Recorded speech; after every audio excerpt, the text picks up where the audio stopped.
For that question, that's an important one. The court will rule that as the witnesses become known to each side, that information is conveyed to abide by this order. Obviously, there are potentially many witnesses, and so it's not the expectation that you would be able to do that up front, but as they become known, I would ask that you would inform them of this. Anything else, counsel? Nothing from the state. Nothing else, Judge. Thank you. Ms. Nestor. Thank you, Your Honor. We recognize that we are here today for a waiver hearing.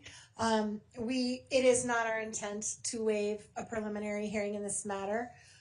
We are going to be seeking that one be set. However, based largely on what the state just referred to as far as the voluminous nature of the discovery materials, we do think it would be prudent to simply reset for another conference, another waiver hearing, a little bit down the road, where we have a better idea once we start seeing the discovery as it rolls in.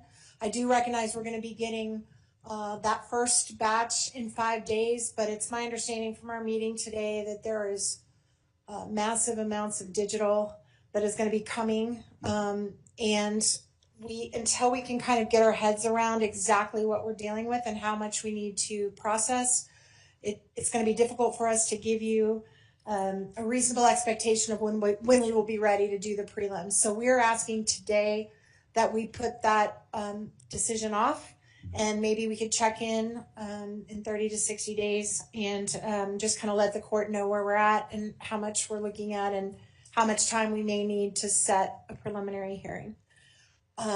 Also, as far as a detention hearing, we are not asking the court to address that issue at this time. Under the statute, the issue is going to come down to the question of whether there's substantial evidence, which right now we're just not in a position at all to be able to even argue to the court. So we are probably going to ask that the court delay that decision possibly until the time of the prelim. But if it's sooner, we will ask the court for a hearing. But at this time, we are not asking the court to make any decisions on that matter. Thank you, counsel.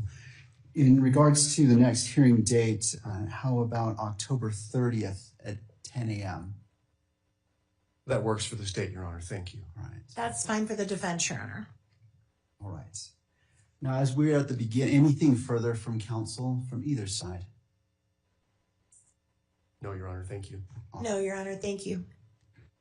As we are at the beginning of this case, it is my intent to only speak when I'm needed or it is necessary. But today I do wish to provide guidance and expectations that you can have for this court and wish to enter an order as well. As this case moves forward, Mr. Robinson's constitutional rights will be protected at every stage. He sits before this court presumed innocent, and that presumption remains unless and until each element of every offense charged against him is proved beyond a reasonable doubt. At the same time, and as applicable, victims are entitled under our Constitution to be treated with fairness, respect, and dignity, free from harassment or abuse. Justice demands that both of these principles, the rights of the accused and the rights of victims, be honored without compromise. I remain steadfast in my oath that I made 56 days ago to support and defend the constitutions of the United States and of Utah. I will carry out my duties with fidelity, transparency, and impartiality, treating every person who appears before me with the dignity and respect they are inherently due because they are human beings. Let me be clear. I will not put my finger on the scale of justice. These proceedings will be open to the public, conducted in accordance with the law, and handled with diligence and competence to ensure that justice is never compromised. It is the standing order of this court that Mr. Robinson shall be allowed to appear in person so he can fully engage with his attorneys and participate in these legal proceedings.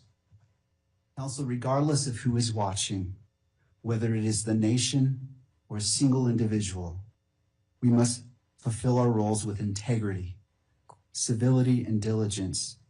I encourage each of you to give your very best to this case. Neither Mr. Robinson nor the people of Utah deserve anything less than the fair and impartial administration of justice. In regards to the next hearing, counsel, on that October 30th date at 10 a.m., it's the court's intent that be in person if it be the wish of counsel for the defense for Mr. Robinson to be present. It is, Your Honor. Thank you. Thank you. Counsel, anything else that we can address today? Your Honor, we appreciate the court's comments with respect to Your Honor's role in this case. In like matter, we commit to approach this case with integrity, with professionalism and civility. We are truth seekers. We will aggressively pursue the truth in this case. Thank you. Thank you. All right, counsel, unless there's anything else, thank you for being here. This court is in recess.